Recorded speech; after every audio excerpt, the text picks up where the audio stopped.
नमस्ते, मैं डॉक्टर सोमवीर आर्य आप सभी योग जिज्ञासुओं का स्वागत करता हूं योग दर्शन की व्याख्यान माला के इस कार्यक्रम में। आज हम समाधि पाद के 11वें सूत्र को पढ़ेंगे, जिसमें मुख्य रूप से 5वीं और अंतिम वृत्ति का वर्णन किया गया है, जिसको हम कहते हैं स्मृति वृत्ति। स्मृति क्या होती है? जो हम पुराने अनुभव, जो घटनाएं हमें फिर से याद आ जाती हैं, उनको हम स्मृतियां कहते हैं। जो स्मृति होती है, यादें शेष होती हैं या याददाश्त जिसको हम कहते हैं। इसको चलिए जानते हैं सूत्र को। अनुभूत विषया संप्रमोषः स्मृति। अनुभूत विषय असंप्रमोषः स्मृति, ये 4 शब्द इसमें है। अनुभूत का मतलब जो पहले अनुभव किया गया हो, यानी कि ऐसी घटनाएं जो पहले घट चुकी हों आपके साथ, जो पुराना समय है, जो समय बीत गया है, उसमें बहुत सारे अनुभव आपके होंगे, खट्टे मीठे, अच्छे बुरे, कुछ याद करने योग्य, कुछ याद ना करने योग्य भी होंगे।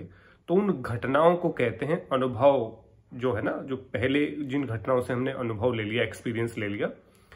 अनुभूत विषया, तो अनुभूत और विषया, विषय उन सब्जेक्ट्स को कहते हैं जो घटनाएं घटी हैं, अच्छी हैं बुरी हैं, वो विषय कहलाएंगे। कि किस विषय की घटना है, पढ़ाई को लेकर के है, शादी को लेकर के है, किसी कार्यक्रम को लेकर के है, राजनीति से लेकर के है, बिजनेस से लेकर के है, या अन्य किसी विषय को लेकर के है, दोस्तों के संबंध में है। इस तरह से अनेक चीजों की घटनाएं। तो अनुभूत विषय मतलब ऐसी घटनाएं, ऐसे विषय जो पहले घट चुके हैं और उनको असंप्रमोष है, उनका दोबारा से याद हो आना, उन घटनाओं की पुनरावृत्ति हो जाना मस्तिष्क में, स्मृति वृत्ति कहलाती है। माने बहुत सारी चीजें ऐसी हैं हमारे जीवन में जो बाल्यकाल में घटित हुई, जो जवानी में हुई, जो बुढ़ापे में हो रही हुई। तो ऐसा मतलब पूरा टोटल लाइफ में जो जो जब तक घटित हो चुका है, वो जवान है तो उसके बचपन की घटनाएं उसको याद आ सकती हैं, वो बूढ़ा है तो उसको जवानी और बचपन की घटनाएं याद आ सकती हैं। तो इस प्रकार से जो व्यक्ति जितनी आयु के साथ है, उसको बाकी की जो घटनाएं उसकी घटी हैं जीवन में, वो याद हो आना, उस स्मृति वृत्ति कहलाती है।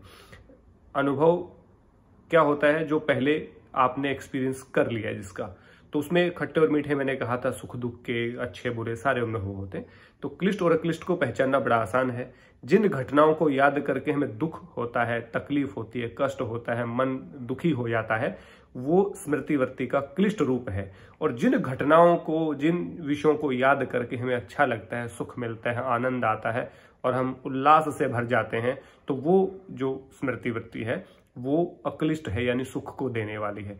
तो दुख को देने वाली क्लिष्ट, सुख को देने वाली अक्लिष्ट। दुख को देने वाली जो क्लिष्ट है, उसमें बुरी घटनाएं, अच्छी जिनमें एक्सपीरियंस आपके नहीं रहे हैं, बैड एक्सपीरियंस रहा है, नुकसान हुआ है, हानि हुई है, दुख हुआ है, दोस्ती के संबंध में विच्छेद हुआ है, व्यापार में घाटा हुआ है, बीमारी हुई है, किसी परिचित की मृत्यु हुई है, या अन्य कहीं पे आपको प्रताड़ित किया गया है, आपको शारीरिक और मानसिक कष्ट सहने पड़े हैं, उन घटनाओं को जब याद करोगे तो वो घटनाएं आपको दुख, तकलीफ और पीड़ा देंगी। तो इन स्मृतियों का तो तुरंत ही हमें निरोध कर देना चाहिए। लेकिन कुछ स्मृतियां ऐसी भी होती हैं जो हमें अच्छा अनुभव करवाती हैं।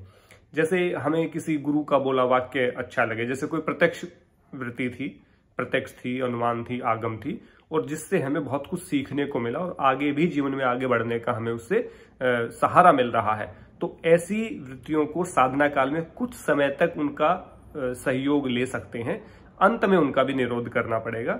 लेकिन जो स्मृति आपकी, जो स्मृति वृत्ति आपको साधना में आगे बढ़ाए, जैसे किसी गुरु का वाक्य आपने सुना, कोई पुस्तक में आपने पढ़ा कि ओम के जप से इस प्रकार से जप करना चाहिए, तजपर तदर्थ भावनम वाली बात है कि हमें ओम का जो जप है वो उच्चारण उसके अर्थ के चिंतन के साथ करना चाहिए। आपको पता चला कि ध्यान में हमें ऐसी चीजें करनी चाहिए, मुझे फला गुरु ने ध्यान को करते हुए ये बताया था, मुझे अहिंसा के विषय में उस व्यक्ति ने कहा था कि अहिंसा का पालन करना तो ऐसे करना है। तो उन स्मृतियों को आप याद रखें, क्योंकि वो साधना में आपका सहयोग कर रही हैं। किसी ने बताया था आसन करते हुए अपनी बॉडी को प्रयत्न से थिल्लम अनंत समापत्ति ध्यान कर लो, यानी कि सभी प्रयत्न रोक करके आपने अनंत परमात्मा में ध्यान लगाना है। फिर एक टीचर ने बताया था कि जब भी आप योग कर रहे हैं, आसन कर रहे हैं, तो आपका जो ब्रीथ है वो लॉन्ग, डीप और स्लो होना चाहिए। तो उसने कहा था your breathe should be long, deep and slow. वो बात आपको याद आ रही है। किसी ने आपको रिलैक्सेशन टेक्निक बताते हुए, कोई किसी चीज का नाम आपको बताया, कुछ भी आपको सहयोग किया जो आपको आगे बढ़ा रहा है, वैसी वृत्तियां साधना काल में कुछ समय तक बहुत उपयोगी रहती है। उनको याद रखना चाहिए, स्मरण उनका रखना चाहिए। लेकिन जो बुरी घटनाएं हैं तो उनको याद नहीं रखना चाहिए। जैसे आप हॉस्पिटल में गए और तो आपने देखा चारों तरफ बीमार व्यक्ति हैं, तो आपको याद आया कि पिछले साल हमारे घर में भी कोई बीमार हो गया था, तब भी मुझे हॉस्पिटल बहुत रहना पड़ा था, तो वो घटना याद आएगी तो अच्छा थोड़ी लगेगा। या कोई सड़क दुर्घटना आप देखते हैं तो आपको अपने परिचित की कोई सड़क दुर्घटना याद आती है तो उसको सोच करके अच्छा थोड़ी लगेगा। या किसी की लड़ाई आप देख रहे होती तो आपको अपनी कोई लड़ाई याद आ जाए, या किसी की मृत्यु आप देख रहे हैं तो अपने परिचित की मृत्यु आपको याद आ जाए, तो वो अच्छी वृत्ति नहीं है। इसलिए वो क्लिष्ट वृत्ति है, उसका तुरंत आपको निरोध करना चाहिए। ऐसी वृत्तियों को आपने स्मरण नहीं करना चाहिए। इसलिए स्मृति वृत्ति में जो सहायक है, जो आपको ज्ञान, वैराग्य, आपको आगे बढ़ने में, सतत अभ्यास को करने में, उसमें यदि आपके चित्त को प्रसन्न करने में, एकाग्र करने में जो मदद कर रही है, वो आप उसका स्मरण करें। अन्यथा किसी स्मृति का आप स्मरण ना करें। ये यहाँ पे कहा गया है। हम टोटल लाइफ पूरे नेगेटिव जी रहे हैं और पूरा पीछे ही देख करके जी रहे हैं, और जिसने मेरे साथ बुरा किया वो हम ग्रेटिट्यूड भूल गए हैं। हम जितना लोगों ने मदद की, 90% मदद की, लेकिन 10% मदद नहीं की, तो उस 10 को स्मरण रखेंगे, 90 को भूल जाते हैं। तो हमें उस 90 को याद रखना चाहिए, 10 को भूल जाना चाहिए। मैं ये कह रहा हूं कि यदि किसी ने 10% भी मदद की है और 90% मदद नहीं की, तो वो 10% ही हमें याद रखनी चाहिए, 90% को नहीं रखना चाहिए। हमें चीजों का पोस्टमार्टम नहीं करना चाहिए, उनके पीछे नहीं पड़ना चाहिए। जो चीज गई वो छूट गई, उसको छोड़ दीजिए, छोड़ करके आगे बढ़ने का हमें ये वो रखना चाहिए। लेकिन हम पुरानी स्मृतियों में, पुरानी यादों में, पुरानी कहावतों में, पुरानी कही गई बातों में, पुरानी लड़ाई में, पुराने उसने शब्द क्या कहे थे, उसने मुझे बोला क्या था, उसने मुझे क्या कह के वो गया था, वो 10-10 साल पुरानी बात लोग याद रखते हैं। मैं किसी से बात कर रहा था तो किसी ने कहा कि मैं फला जगह पोस्टेड था, तो वहां पे मैंने देखा कि मेरे सीनियर ने मुझे यूज के लिए गाड़ी नहीं दी, तो मैंने लिखा, उसने मना कर दिया। आज तक मेरे मोबाइल में वो मैसेज सेव है। तो मतलब एक नेगेटिव, उस कोलिग्स के साथ उसके बहुत अच्छे अनुभव भी रहे होंगे निश्चित रूप से, या एक अच्छा अनुभव तो रहा होगा और 99 बुरे रहे होंगे, लेकिन वो एक अच्छा याद नहीं है। लेकिन वो जो बुरा था जिसमें उसने गाड़ी के लिए मना किया था, वो मैसेज 10 साल बाद भी उस व्यक्ति के मोबाइल में सेव है। तो इससे पता चलता है हम नेगेटिव चीजों को कैसे अपने साथ लेकर के चल रहे हैं। देखिए, स्पेस लिमिटेड है। जैसे फोन में होता है ना 32 GB, 64 GB, 126, 256 या 512 GB, जितना भी होता है, उसमें आप या तो अच्छी चीजें डाउनलोड कर लो या बुरी चीजें डाउनलोड कर लो।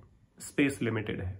तो आप लोगों की नेगेटिव बात, आपको लोगों ने प्रताड़ित किया था वो, आपका शोषण हुआ है वो, या आपके प्रति साजिश रची गई है वो, या आपका अपमान किया गया है वो, या फिर आपको कहीं प्रताड़ित किया गया है, वो चीजें याद रखो।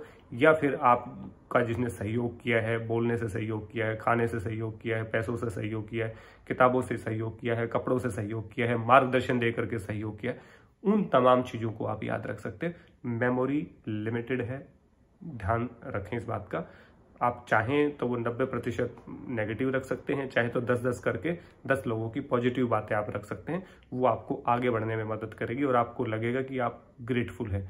जब भी आप किसी के साथ आपका मनमुटाव होता है तो उसकी अच्छी बातें याद करके देखिए कि उसने मेरे लिए अच्छा क्या क्या किया, उसने मेरे लिए क्या क्या बेहतरीन चीजें की। आपका हृदय ग्रेटिट्यूड यानी कि कृतज्ञता से भर जाएगा, मैं निश्चित रूप से कहता हूँ। और ये कृतज्ञता हमें सुबह उठते ही याद करनी चाहिए कि हम किन किन के प्रति कृतज्ञ हैं। परमात्मा के प्रति कृतज्ञ हैं, माता पिता के प्रति कृतज्ञ हैं, अपने भाई बहन के प्रति कृतज्ञ हैं, अपने गुरुओं के प्रति कृतज्ञ हैं, अपने दोस्तों के प्रति कृतज्ञ हैं, अपने ऑफिस के लोगों के प्रति कृतज्ञ हैं, समाज का काम कर रहे जो प्रशासन में जो लोग हैं, जो सर्विसेज में लोग हैं, जो हमारी सेवा कर रहे हैं, बॉर्डर पे बैठे सैनिक हमारी सेवा कर रहे हैं, पुलिस प्रशासन हमारी सहयोग कर रहा है, तो उन सब के प्रति हम कितने ग्रेटिट्यूड हमें रखना चाहिए, कितनी कृतज्ञता रखनी चाहिए। ये बातें आपको साधना में आगे बढ़ाती है और धीरे धीरे फिर इन बातों का भी निरोध धीरे धीरे हो जाएगा जैसे जैसे साधना में आप आगे बढ़ते रहेंगे। ये आगे बढ़ने का एक प्रोसेस है। यदि स्मृति वृत्ति का भी ठीक से निरोध हो जाए, नेगेटिव थिंकिंग्स का, नेगेटिव अप्रोच का भी यदि हम निरोध कर दें, तो भी हम बहुत आगे चले जाएंगे, हम बहुत फास्ट फॉरवर्ड हो जाएंगे। नहीं तो हम वर्तमान में जी करके भूतकाल को याद कर रहे हैं, जबकि हमें वर्तमान में जीते हुए भविष्य की तरफ हमें आगे बढ़ना है। और वर्तमान में उन्हीं चीजों को साथ रखें जो अच्छी ही थी, वही हल्की होकर के लेकर के आपके जाएंगे। बुरी बातों का बोझ लेकर के आप आगे नहीं बढ़ सकते, निश्चित रूप से नहीं बढ़ सकते। तो स्मृति वृत्ति यही कहती है। तो अनुभूत विषयासम परमोषः स्मृति ही, यानी कि जो पहले से अनुभव किए गए विषय है उनका दोबारा से याद होना, उन घटनाओं को दोबारा से याद कर लेना स्मृति वृत्ति है। इसके क्लिष्ट और अक्लिष्ट रूप को अच्छे से जान लिया। आशा करता हूं आप स्मृति वृत्ति में नेगेटिव चीजों को छोड़ करके पॉजिटिव चीजों की तरफ बढ़ेंगे। एक भी पॉजिटिव आपके लिए किसी ने किया है, एक भी सकारात्मक काम किया है, एक भी सहयोग की बात की है, उसको याद रखें। जो सहयोग नहीं किया उसको भूल जाइए, नहीं तो प्रतिशोध में ही, द्वेष में ही आप उबलते रहेंगे और रिवेंज लेने के चक्कर में ही पूरी जिंदगी आप खो देंगे, किसी को साबित करने के चक्कर में ही खो देंगे। तो अपने आप को सही साबित करने में, दूसरे को गलत साबित करने में अपना समय बर्बाद ना करें, पुरानी घटनाओं का पोस्टमार्टम करने की कोशिश ना करें, आगे बढ़ने का प्रयास करें। वहीं बैठे रहेंगे तो खो देंगे, तो आगे नहीं बढ़ पाएंगे। इसलिए आगे बढ़ना तो उस खुदाई को छोड़ करके शुरुआत कर दीजिए आगे बढ़ने की, क्योंकि मार्ग बहुत लंबा है मेरे भाई, बहुत आगे जाना है। आशा करता हूँ आपको व्याख्यान समझ में आया होगा। यदि आपको योग दर्शन की पुस्तक पढ़नी है तो लिंक को मैं डिस्क्रिप्शन में दे दूंगा, वहां से आप पुस्तक को भी मंगवा सकते हैं। योग दर्शन मेरी लिखी हुई है। आप सब लोगों का बहुत बहुत धन्यवाद। जय हिंद, जय भारत, सबको नमस्ते।